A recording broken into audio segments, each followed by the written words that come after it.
Hello दोस्त, नमस्ते, प्रणाम। मैं हूं आपकी वंदना और स्वागत करती हूं अपने यूट्यूब चैनल पे आप सभी का। और आज हम लोग एक प्यारा सा धान रोपने का गीत सुना रहे हैं। कैसे लगेगा कमेंट बताइएगा। ये गीत लिखे हैं हमारे सुरेंद्र भाई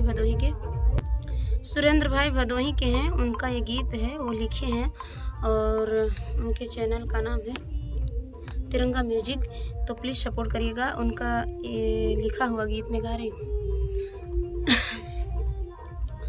का नाम बताऊँगा। और एक सिस्टर हैं सरिता तिवारी लोकगीत ऑफिशियल, उनके चैनल का नाम है सरिता तिवारी लोकगीत ऑफिशियल। तो प्लीज़ उनको सपोर्ट करिएगा, उनके चैनल पे ज़रूर जाइएगा। वो हैं गोरखपुर से। और एक भाई हैं राजेंद्र प्रतापगढ़ से हैं। राजेंद्र भाई हैं, प्रतापगढ़ से हैं और हमेशा कमेंट करते हैं भाई। बहुत बहुत धन्यवाद आप सबका। और एक धान रोपने का गीत सुना रही हूँ। कैसे लगेगा कमेंट बताइएगा।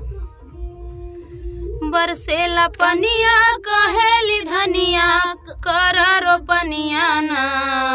बरसेला पनिया कहेली धनिया करा रोपनिया ना। तो नैहर में कैली न खेती किसनिया कैसे करबे रोपनिया ना। नैहर में कैली न खेती किसनिया कैसे करबे रोपनिया ना। कॉलेज में खाली कलम चलवली, ना जानी हम खेती बारी हो, ना जानी हम खेती बारी। तरहली नैहर के दुलारी कनिया कैसे करबे रोपनिया ना। तरहली नैहर के बारी दुलारी कनिया करबे रोपनिया ना।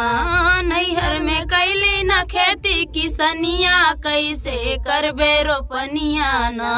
तो नैहर में कैली न खेती किसनिया कैसे करबे रोपनिया ना।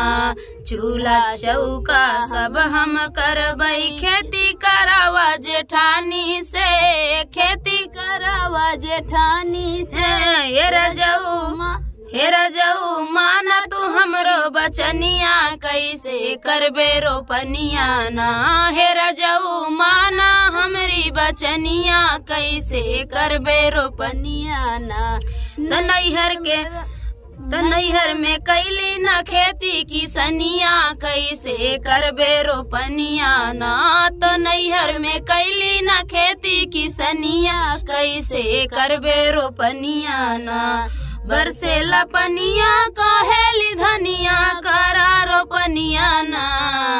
बरसेला पनिया कहेली धनिया करा रोपनिया ना। तो नैहर में कैली न खेती किसनिया कैसे करबे रोपनिया ना। तो नैहर में कैली न खेती किसनिया कैसे करबे रोपनिया ना।